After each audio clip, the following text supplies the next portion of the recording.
صلة الرحم ومد جسور القرابة بين أبناء العمومة في إفريقيا جنوب الصحراء، شعار اختاره الملتقى الثقافي والسياحي اللامادي بمحاميد الغزلان لدورة هذه السنة. وفي البرنامج أنشطة ثقافية فكرية وفنية بمثابة دعوة للعموم من أجل اكتشاف ما تزخر به المنطقة. أحمد العلوي ونور الدين النفيهي. نحو محاميد الغزلان، بوابة الصحراء المترامية على مدى البصر بواحاتها الخلابة وقصورها الطينية القديمة الضاربة في عمق التاريخ، حيث الملتقى الثقافي والسياحي اللامادي تظاهرة غايتها التعريف بالموروث الحضاري المتنوع لهذه المنطقة.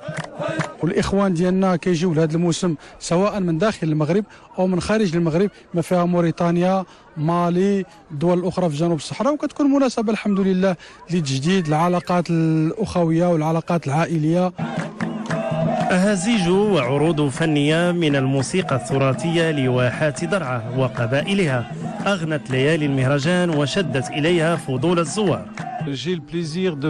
أنا في غاية السعادة لزيارة هذه المنطقة مرات متعددة، حيث أكتشف جمال الكتبان الرملية وحفاوة استقبال وكرم أهلها، مما يبعث في نفس الرغبة لمعاودة زيارة المنطقة. مهرجان شدت إليه الرحال من كل الجهات، وهذا وفد من مالي قدم للمشاركة في هذه التظاهرة. وجينا هنا باش نوصل رحيمنا ولاد عمنا، واحنا بالاخص الفتره انتباه اخواننا هنا في محاميد الغزلان وفي المغرب بصفه عامه على شيء مهم، اللي هو الشيء اللي احنا فاقدينه، اللي هو الامن. هذا الامن اللي ينعم به ولله الحمد المغرب. في عهد مملكه يدير دفتها فخر الملوك المرجى حين يبتهل، السادس الشهم والمعروف صبغته، ابن الملوك محمد زانه الجلل، ودرة الشرف المعروف نسبته، فخر تصاغر عن عليائه زحل.